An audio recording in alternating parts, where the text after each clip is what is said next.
Eu, a Daniela e o Alessandro começamos a nos reunir para tocar coisas do Hermeto Pascoal. E isso evoluiu para tocar choro também, né? Até que apareceu a proposta para fazer os concertos didáticos no Museu Villa-Lobos. A gente se inscreveu no projeto, foi aprovado e foi aí que o grupo surgiu de fato. A gente ficou trabalhando até gravar o disco uns 6 anos no Museu Villa-Lobos. E aí fazendo coisas esporádicas, né, e se aprimorando.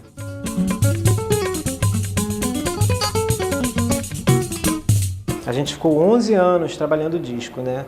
O que foi uma coisa totalmente natural, assim, porque a gente tinha muita coisa para elaborar, né? E, por outro lado, não tinha nenhum tipo de pressão de gravadora, nem de nada de fazer um outro disco. Uma produção independente, com um repertório que a gente já tocava há muito tempo.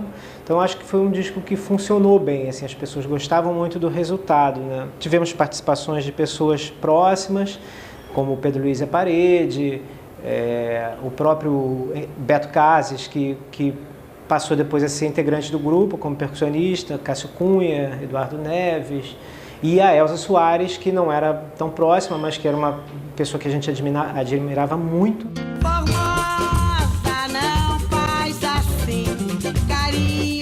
Fizemos muita coisa, de uns tempos para cá a coisa começou a ficar um pouco mais rarefeita, né? A Olivia Raime apareceu com uma proposta, ao mesmo tempo que tentadora, muito assustadora, que era fazer um disco de homenagem a Villa-Lobos. Na mesma hora a gente aceitou, sem titubear, e fomos para o Museu Villa-Lobos pesquisar repertório. E cada um começou a pesquisar e encontrar coisas de que gostava mais, né? Daí a gente saiu com uma ideia mais ou menos de algumas peças e aí a gente começou a trabalhar, a fazer os arranjos, né? A gente não tinha muito tempo, então foi um disco que a gente fez com 12 músicas e desse jeito, assim, cada um escolheu, se responsabilizou por 3 ou 4 músicas, coisa de fazer arranjo, e de preparar e de dar uma direção no ensaio, né? Aí foram cerca de 4 meses ensaiando, né, para entender também e depois mais algum tempo no estúdio gravando.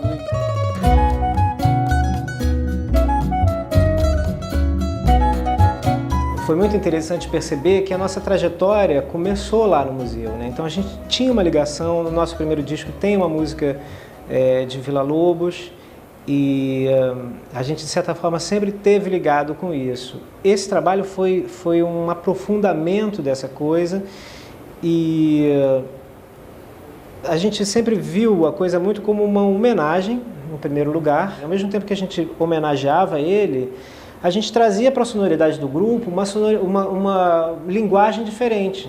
E com isso a gente aumentou a paleta de possibilidades do grupo. Porque tocar os arranjos, depois fazer isso em estúdio, que é uma situação muito diferente, e agora depois de ter lançado, poder fazer isso ao vivo, que é uma outra coisa, trocar com o público, tudo isso é um processo de assimilação e de incorporação, né, de apropriação de Villa-Lobos, que é muito assim, não, Villa-Lobos agora é meu, né, e pegamos pra gente e estamos assimilando isso. Com esse mergulho, né, na linguagem do Villa-Lobos, na obra dele, é que a gente começa a ver como a música brasileira é influenciada pela obra dele, assim, tem ali a referência do Villa-Lobos. O Villa-Lobos é quase um paradigma na música brasileira, tanto erudita quanto popular. Quando ele dizia o folclore sou eu, ele não estava, ele sabia do que ele estava falando, ele estava meio que definindo uma identidade nacional, né? Assim, a personalidade dele